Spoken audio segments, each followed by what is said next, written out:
Heroine چی کو heroine آپ نے ہیروئن چی کو کیا کیا, آپ نے اس کو بھوک لگ رہی تھی, آپ نے اس کو کباب لا کے رکھ دیے, تکے لا کے رکھ دیے, ملائی بوٹی لا کے رکھ دی, کولڈ ڈرنک رکھ دی, آپ نے کہا کھاؤ. وہ تلاش کر رہا ہے سٹا ہے, سمجھیں بات کو, مثال کو خوب اچھی طرح سمجھیں.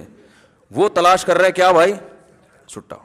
آپ کو اس پہ ترس آیا, آپ نے کہا کپڑے بھی پھٹے پرانے ہیں اور بدبو بھی آ رہی, آپ اپنے گھر کے واش روم میں لے گئے, آپ اس کو شیمپو سے تیزاب سے نہلا دیا آپ نے اس کو, کیونکہ وہ عام شیمپو سے نہیں, یہ چرسی ہیروئن چی جو ہے نا ان کی بدبو ختم نہیں ہوتی. آپ نے چلو تیزاب زیادہ ہو گیا, ڈیٹول سے نہلا دیا اس کو ٹھیک ہے نا, ڈیٹول سے نہلایا, سروس کروائی, خوبصورت کپڑے پہنائے اس کو. کیا ان چیزوں سے ہیروئن چی کو خوشی ہوگی؟ وہ تلاش میں یار چھٹا. تو آپ نے اس پر احسان کیا, پھر اس کی جیب میں آپ نے کچھ پیسے بھی ڈال دیے کہ جا بھائی کہیں دوبارہ رات کو ڈنر کی ضرورت پڑے تو میری طرف سے وہ شنواری میں کھا لینا جا کے, یا سلاطین میں کھا لینا, یا یہ کھا لینا. اب پھر بھی ٹینشن ہو رہی ہے, تو وہ آ کے کہہ رہا ہے سر پھر بھی ٹینشن ہے مجھے. تو آپ کہیں گے اب جو تجھے ٹینشن ہو رہی ہے یہ میرا فالٹ نہیں ہے, میں نے سخاوت کے دریا بہا دیے, اب یہ تیرا اپنا فالٹ ہے کہ تو نے ایسی چیز کی محبت دل میں پیدا کر لی جو چیز میں نے تیرے لیے پیدا نہیں کی ہے, وہ تیری ضرورت بنائی نہیں ہے, تو زیادہ مزے لینے کے چکر میں ہے. میں نے تو مزہ دودھ میں رکھا, شہد میں رکھا, روٹی میں رکھا, بریانی میں رکھا, اور تو نے یہ حلال مزوں سے ہٹ کے کہاں چلا گیا, حرام کی طرف. تو آ گیا شراب پر اور ہیروئن پہ آ گیا, یہ تیرا فالٹ ہے. اب اس ٹینشن کا علاج یہ نہیں ہے کہ میں رزق کی فراوانی کر دوں, اس کا علاج یہ کہ اس فالٹ کا علاج کر تو, یہ محبت ختم کر. تو یاد رکھو ہماری جو بنیادی ضرورت ہے بھوک کے وقت کھانا, یہ لذت بھی ہے اس میں. شدید بھوک لگ رہی ہو, دیکھو شدید بھوک لگ رہی ہو نا, کچھ بھی مل جائے مزہ آتا ہے کھانے میں, آتا ہے کہ نہیں آتا؟ دال مل جائے ایسا مزہ آتا ہے. ہمیں تو شدید بھوک لگتی ہی نہیں ہے نا, بھوک لگنے سے پہلے پھوڑ دیتے ہیں. تو وہ پھوڑنے کا لفظ میری زبان پہ بیان کر کر کے ایسا ہو گیا, وہ کہیں کسی بڑے ہوٹل میں جانا ہوا, بچے بھی ساتھ میں تھے, کوئی انوائٹڈ تھا, میں کہیں بیان تھا. تو جب میں وہاں گیا تو وہ بوفے سسٹم تھا نا, تو میں نے بچوں سے مذاق سے کہا, میں نے کہا بچوں پھوڑ دو, مذاق سے کہا نا ان کو, کیونکہ پیمنٹ بھی کی ہوئی تھی. تو وہ بچے کہتے ہیں ابو ایسے نہیں بولتے, لوگ مذاق اڑائیں گے کوئی سن لے گا تو مذاق اڑائے گا. میں نے کہا اڑانے تو بیٹا, اڑانے تو. میں نے کہا پھوڑ دو. تو وہ اصل میں شرما رہے تھے نا بچے نکالتے ہوئے, تو میں ان کو حوصلہ کرنے کے لیے کہ کھاؤ بیٹا. تو بنیادی جو ہماری ضرورت ہے, تو ہماری جو بنیادی ضرورت ہے وہ بھوک کے وقت روٹی کھانا. اور خوراک میں جو بنیادی خوراک ہے نا, آلو, گندم اور چاول, یہ انسان کی بنیادی خوراک ہے جس میں کاربوہائیڈریٹ ہوتا ہے, جو نشاستہ ہوتا ہے, جو ہماری باڈی کو رن کرنے میں کام آتا ہے. یہ بنیادی بیسک ضرورت ہے. یہ نہ ملے تو لوگ کہتے ہیں نا وہ دودھ پی رہے ہیں 1 کلو, وہ جب تک روٹی نہیں کھائے گا صحیح ہے نا, طاقت نہیں آتی جسم میں. تو یہ بھی مل رہی ہے الحمدللہ, یہ اللہ نے اتنا سستا کر دیا دنیا میں. روٹی نہ ملے چاول کھا لو, چاول نہ ملے آلو کھا لو. تو یہ اتنا سستا, یہ بیسک ضرورت ہے. اور دوسری ضرورت اللہ نے ہماری رکھ دی گھر, چاہے کرائے کا ہو چاہے ذاتی ہو, رہنے کی 4 دیواری ہو, تیسری کہ کوئی بیماری نہ ہو. تو یہ اگر مل گئی تو ہمیں خوش ہونا چاہیے. سمجھ رہے ہیں نا, اللہ ایسا کھا رہا ہوں ماشاءاللہ, بھوک سے بھی پریشان نہیں ہوتا, اور سونے کی جگہ بھی تو نے مجھے دے دی, اور پہننے کے لیے لباس بھی مل گیا ہے, جو یہ بیسک ضرورتیں پوری ہو گئی, بس اب بھی خوش نہیں ہو رہا, تو اللہ کی قسم یہ اس کا اپنا فالٹ ہے. صحیح ہے نا, اس کا اپنا فالٹ ہے. یہ ہیروئن چی ہے. ہیروئن چی کو ہیروئن سے اتنی محبت نہیں ہوتی جتنی اس نے گاڑی بنگلے اور دنیا سے دل لگایا ہوا ہے. تو اس کا علاج کرو, جیسے ہیروئن چی کو سمجھایا جائے گا کہ علاج کرو. کہہ رہے کیسے بھائی, ڈاکٹری علاج بھی کرو اور نفسیاتی بھی. نفسیاتی یہ کہ بار بار سوچو کہ اس سے آہستہ آہستہ تمہارا سکون برباد ہو رہا ہے. یہ جو تمہیں سکون ملتا ہے نا سٹے لگا کے, یہ وقتی سکون ہے. نہیں یقین آتا تو جن لوگوں کو یہ سٹا نہیں ملتا, جو نہیں پیتے, ان کے چہروں پہ رونق دیکھو, تم سے کروڑا گنا زیادہ ہے. اگر اس میں سکون ہوتا تو جو نہیں پیتے وہ تو ٹینشن سے مر جاتے, جبکہ ہم دیکھ رہے ہیں جو نہیں پیتے ان کے چہروں پہ بھی رونق ہے, وہ تم سے زیادہ خوش ہیں. تو یہ بار بار وہ سوچے گا تو چھوڑنے پر آمادہ ہوگا نا, پھر وہ علاج کی فکر کرے گا. بھائی بتاؤ, اگر وہ اس کا نظریہ ہی ٹھیک نہیں ہے, وہ کہے سکون میں وہ ہے جو پیتا ہے, تو وہ تو پاگل ہے نا, اس کا علاج ہو سکتا ہے. تو یاد رکھیں اسی طرح جو بیسک بنیادی ضرورتیں جب آپ کی پوری ہو گئیں, اس کے بعد اگر آپ کو سکون نہیں ہے تو سکون نہ ہونے کی وجہ یہ ہے کہ آپ دنیا سے محبت کر بیٹھے ہیں, آپ غریبیوں کے چکر میں پڑ گئے ہیں. تو اس کا حل یہ نہیں ہے کہ آپ کی حاجات پوری کر دی جائیں, آپ کی تنخواہ ڈبل ہو جائے, آپ کے پاس لوگ اپنے مسائل حل کروانے آتے ہیں. یہ کریں کہ ایک صاحب آیا, میں اتنی ٹینشن میں ہوں, میری بیگم بھاگ گئی ہے اور علیحدگی کا مطالبہ کر رہی ہے اور 1 سال سے میں اس کو منا رہا ہوں, مان نہیں رہی. تو میں نے کہا بھائی آپ کے دل میں اس کی محبت بہت زیادہ ہے, ٹھیک ہے نا, تو اس لیے آپ ٹینشن میں آ گئے. اگر وہ آ گئی تو جو ٹینشن آپ کو ہو رہی ہے وہ اس کو ہونا شروع ہو جائے گی. ٹھیک ہے نا, کیونکہ اس کے ایٹیٹیوڈ سے لگتا ہے کہ جتنی آپ کے دل میں اس کی محبت ہے بالکل اسی حساب سے اس کے دل میں آپ کی نفرت ہے. کیونکہ آپ اتنا پیچھے پڑ گئے پھر بھی نہیں آ رہی, تو اس کا 1 سال کم تو نہیں ہوتا نا. میں نے کہا یہ اس کی علامت ہے کہ آپ جتنا اس سے چاہتے ہیں اتنا ہی وہ آپ سے باقاعدہ ماشاءاللہ نفرت کرتی ہے. تو جیسے آپ کی محبوب چیز ملنے سے آپ کو خوشی ہوگی, تو اس کی قابل نفرت چیز ملنے سے اس کو ٹینشن ہوگی کہ نہیں ہوگی؟ کیا ہو گیا بھائی, بات صحیح کر رہا ہوں کہ نہیں کر رہا؟ تو میں نے کہا آپ اس پہ خوش کہ وہ آپ کو مل جائے, وہ اس پہ خوش کہ آپ اس کو نہ ملے. تو اب میں نے کہا اس ٹینشن کا حل یہ نہیں ہے کہ وہ آ جائے. وہ کیوں آئے گی بھائی؟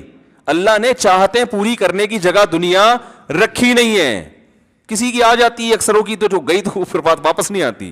رپورٹ یہی ہے, جو رپورٹیں ہیں نا, ہماری اپنی بھی بہت ساری رپورٹیں ہوتی ہیں, لوگ بتاتے رہتے ہیں نا, تو ایک رپورٹ میں بھی مرتب کر سکتا ہوں. رپورٹ یہی ہے کہ اکثر نہیں آتی. تو اس کا حل یہ کہ دل وہاں سے ہٹاؤ, دل ہٹاؤ وہاں سے. کہہ رہے نہیں میرا دل نہیں ہٹتا. تو میں کہتا ہوں میں نے کہا پہلے یہ فیصلہ کر لو کہ میں غلطی پر ہوں اور مجھے اپنے دل کا علاج کرنا ہے. پہلے مانو تو صحیح کہ میں غلطی پر ہوں. آپ تو مان نہیں رہے کہ میں غلطی پر ہوں. جو آدمی کہہ رہا ہے مجھے وہ چاہیے, مجھے وہ چاہیے, مجھے وہ چاہیے. جب ہیروئن کہہ رہا ہے کہ مجھے ہیروئن چاہیے, مجھے ہیروئن چاہیے بس. اب کوئی ہیروئن میرے پاس آئے, کہہ رہا مجھ صاحب 1 ہفتے سے سٹا نہیں پیا میں بہت ڈپریشن میں ہوں, آپ اللہ سے دعا کرو مجھے ایک پڑیا مل جائے. خدا کی قسم آپ اس مثال کو مذاق سمجھیں گے, لیکن دنیا میں ہو یہی رہا ہے کہ اپنی خواہشات پوری کر کے ٹینشن ختم کرنا چاہتے ہیں. سمجھ میں آ رہی ہے بات؟ کیونکہ غیر مسلموں سے یہی سیکھا ہے. غیر مسلم کہتے ہیں آپ کی جتنی خواہشات پوری ہوں گی آپ کی ٹینشنیں کم ہوگی. اگر میرے بھائی ایسا ہوتا تو اللہ نہ کرے معاذ اللہ سب سے زیادہ ٹینشن تو پھر نبی کو ہوتی. ان کی تو خواہشات ہی پوری نہیں ہوئی. 40 دن گھر میں چولہا نہیں جلتا تھا ان کا. یوسف علیہ السلام تو بےچارے ڈپریشن میں چلے جاتے, وہ تو آدھی زندگی تو ان کی جیل میں گزری ہے. یعقوب علیہ السلام کہتے ہیں اللہ ساری جوانی میرے بچے سے الگ گزر گئی, اب بڑھاپے میں بچہ مل کے کیا رہ گیا, 4 دن کی زندگی رہ گئی تھی.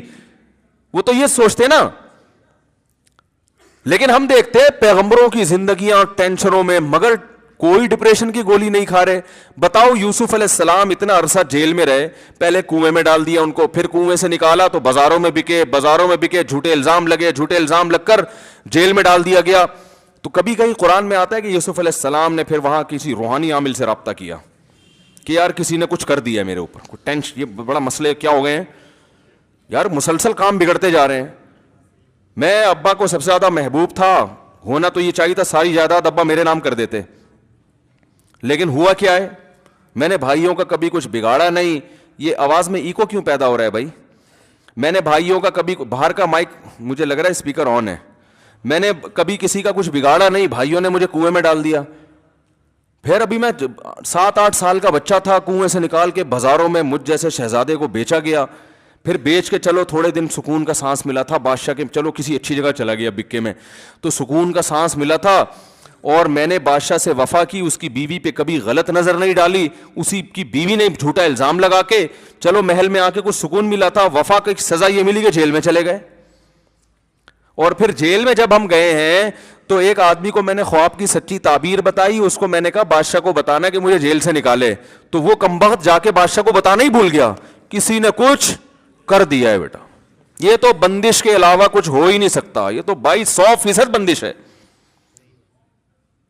کیا خیال ہے بھائی؟ اور اللہ کو میں ہی ملا ہوں ٹینشنوں کے لیے, میں ہی ملا ہوں اللہ کو, ساری جوانی اسی میں گزر گئی, سب کچھ, ایک دن بھی ٹینشن والی بات ان کی زبان سے نہیں نکلی.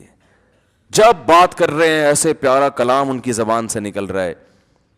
جب اتنی ٹینشنوں کے بعد بادشاہ کے محل میں پہنچے نا, اور وہ دروازے بند کر کے اس کی بیوی نے زنا کی دعوت دی.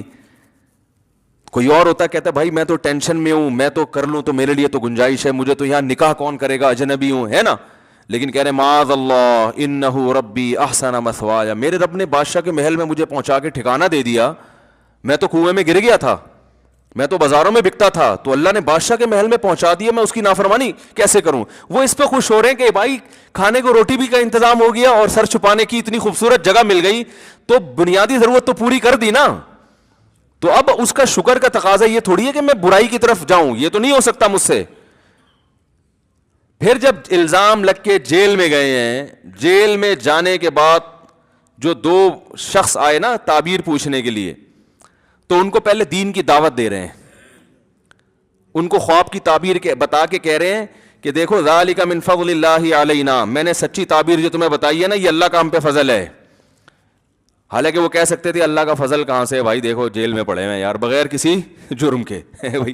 لیکن خواب کی تعبیر سچی بتا دینا اللہ کی ایک نعمت ہے نا, یہاں نعمت کو ہائی لائٹ کر رہے ہیں کہ بھائی یہ میری بنیادی ضرورت نہیں ہے کہ میں خوابوں کی تعبیر بتاؤں, لیکن اللہ نے میرے اوپر ایک الگ سے احسان کیا جو عام لوگوں پہ نہیں ہوتا.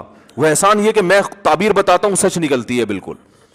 پھر آگے بتا رہے ہیں دیکھو یہ جو اللہ نے مجھے اتنا پروٹوکول دیا ہے, اتنی عزت دی, اس لیے کہ میں شرک نہیں کرتا, توحید پر ہوں, میں تبلیغ بھی کر دی ان کو.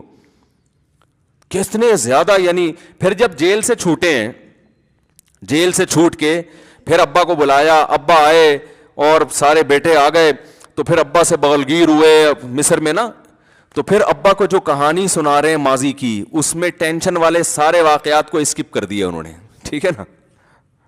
کنویں میں ڈالنے کا تذکرہ کر ہی رہے, کنویں سے نکلنے کا کر رہے ہیں, جیل میں جانے کا تذکرہ نہیں کر رہے, جیل سے نکلنے. اذ اخرجنی من السجن, میرے رب نے اس وقت بڑا احسان کیا جب مجھے جیل سے نکالا